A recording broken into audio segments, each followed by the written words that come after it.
Hello, friends. I hope you all are doing good. So, in this video, we will continue with our 10th lecture of data science syllabus, which is dimension reduction.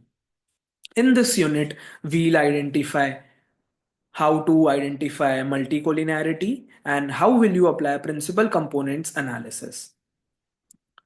So, without getting further delayed, let's start. First, we'll see what is dimension reduction. Imagine you have a lot of information about something, like a long list describing a person's attributes like height, weight, favorite food, etc. When there's too much information, it gets hard to understand and see clear patterns.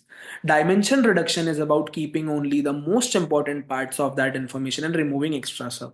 So the word you can see reduction means to reduce something. It basically removes the data which is not much important and focus only on the important parts of the information. Now we'll see what is multicollinearity. Sometimes some pieces of information overlap a lot. It's natural because data might overlap in our file. For example, height and shoe size might be related to taller people, often having bigger feet. This overlap is called multicollinearity, and it can make our data confusing and less reliable because it's like repeating the same information in different ways. Because the taller people have a bigger shoe size, so our data might overlap between the person height and the shoe height. So we'll see how to find multicollinearity using Python. To find out if there's multicollinearity, we check how much the information overlaps. A common way to do this is with VIF, which is variance inflation factor. If the VIF value is more than 5 or 10, it means there's too much overlap, which can be problem.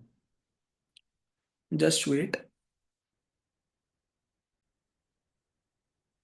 Now we'll see what its code look like in Python. First, we have to import the required libraries such as pandas, stats model, and influence. Now suppose we have a data set called serials with some overlapping information. So using the pandas library, we frame the data of cereals, sugar, fiber, and potash, and we have added some constant value x. Now we'll check the VIF, which is variance inflation factor, and we have applied the method INF variance inflation for the x values comma I for I in range. Basically, we have started a loop, and the same code we can see in our language too.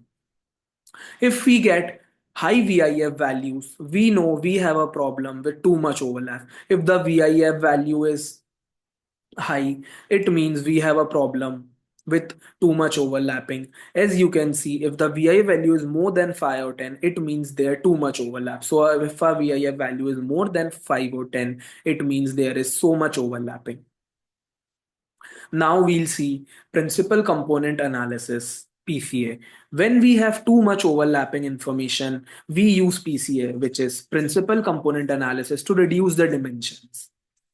PCA keeps the main parts of the data that are important but removes the overlap to make things simpler. Now we'll see how PCA works. First, it finds the main components.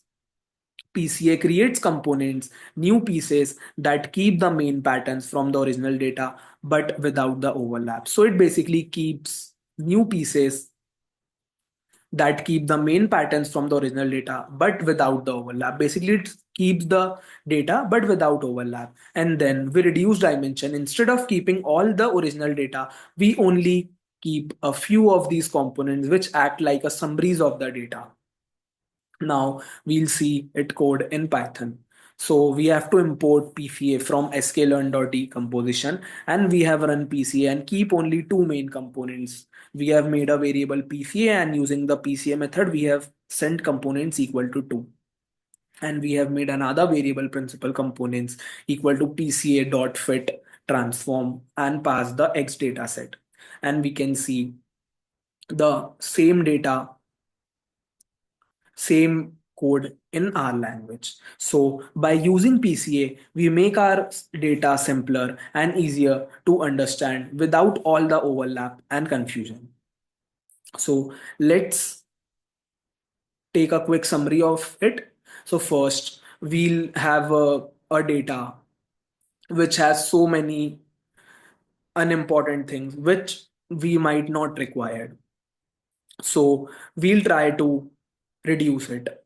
For that, we have used PCA. PCA keeps the original data but without overlap. It first find main components, new pieces that keep the main patterns from the original data but without the overlap, and then it reduces the data using its library PCA.